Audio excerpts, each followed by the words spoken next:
This has become a staple of Chinese life.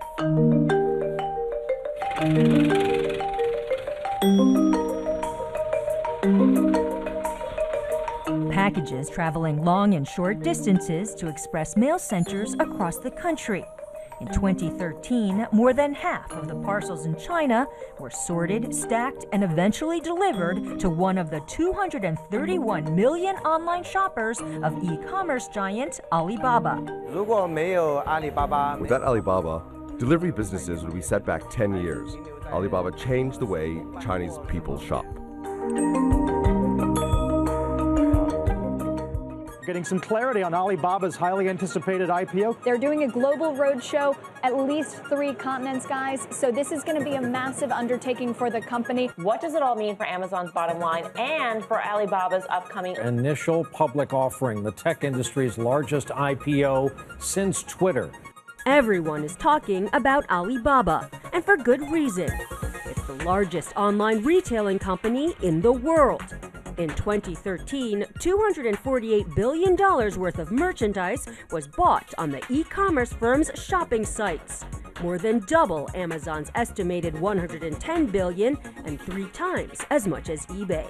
E-commerce in China is already a much bigger part of the Chinese economy than e-commerce is in the US. Offline shopping in China was not a comfortable experience. The tradition in China was to go to a state-owned store, you'd have to line up at one place, pay for something, you weren't sure what you were getting. Online shopping is very different in China than offline. There's a great consumer experience. If you buy something which you don't like, you have a lot of power to return it. So I think the Chinese consumers have really grown up online.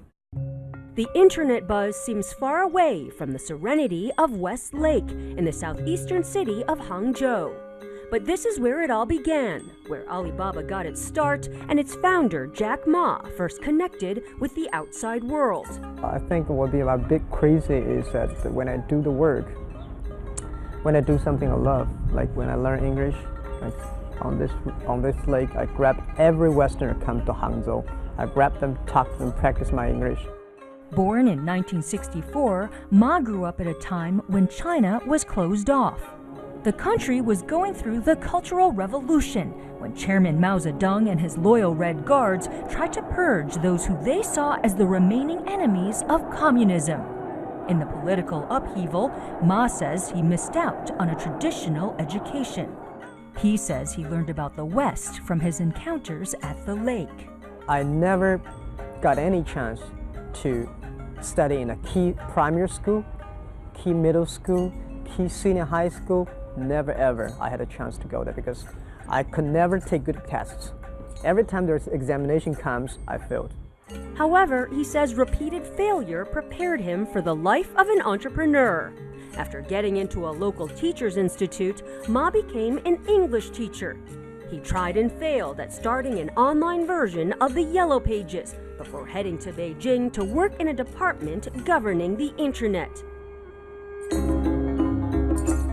There, he was assigned to take an American visitor on a tour of the Great Wall. That visitor was Jerry Yang, the co-founder of Yahoo and later a major investor in Ma's company. In 1999, Ma returned to Hangzhou, where he decided to try his luck again, starting an internet company, one that would capitalize on China's role as the world's workshop. In this modest apartment, he founded Alibaba, a site that would allow small Chinese manufacturers to say open sesame to the world of global buyers. I asked everybody in the company, the startup we have, when we had 18 founders, and I asked everybody, now just to put your pocket money on the desk.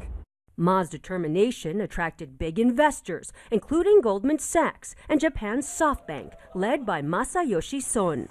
Masayoshi Son and I met was just like 2 people fell into love for the first sight. And at that time, we choose investors, not investors choose us.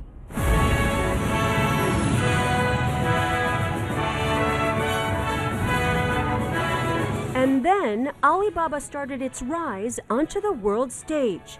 Jack Ma hired international staff, including former manager Porter Ehresmann, who produced this documentary about how Ma, through force of personality and charisma, built his e-commerce empire.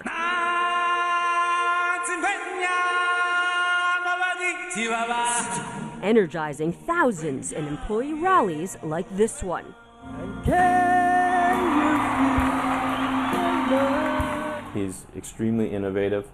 He's very much a team player where he builds an environment where people focus on the goal of the company rather than trying to please him. So Alibaba was a very open environment where I felt people could always throw out your ideas. You could always challenge management.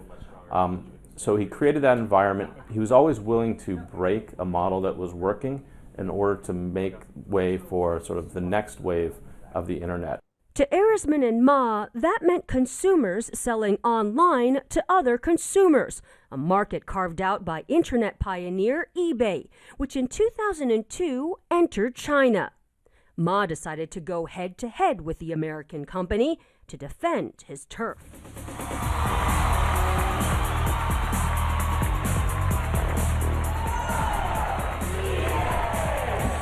Well, year 2003, I received an email from my friend in the USA. She said she's shopping, buy clothing on the eBay. And I was surprised, how can a girl buy clothes? Because in China, a girl usually tests 100 times before she buys a thing. You must test and test, and then buy it. So I checked on the eBay. I suddenly realized that eBay and Alibaba are the same animals. If we don't go to the C2C marketplace, someday, with eBay's power, resources, they come to China, they'll kill us. So if we don't do that, they kill us. So it's better we do it. So Alibaba launched Taobao, which in Chinese means search for treasures. The site was similar to eBay's, but full of friendly icons and other features, popular with China's new online shoppers and sellers.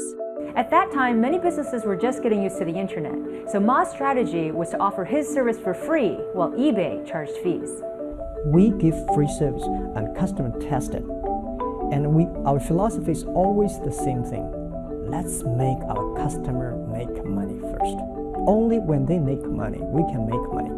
That's the Alibaba philosophy, that's the Taobao philosophy. Ma's strategy for Taobao defeated eBay here, but he also had to overcome another major hurdle in China, the prevalent culture of fraud. There was a lot of consumer mistrust. People didn't want to pay for goods until they physically held them in their hands because they were worried about fakes or just defective products. So Alibaba had to create a system of escrow that you would actually only release payments and when you'd actually receive the goods.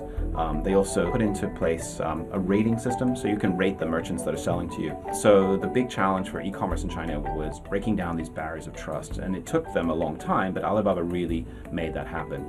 Now, 80% of all online shopping transactions in China go through Alibaba's sites, mainly through Taobao and Tmall, a business-to-consumer site full of shops for brands like Elle and Burberry.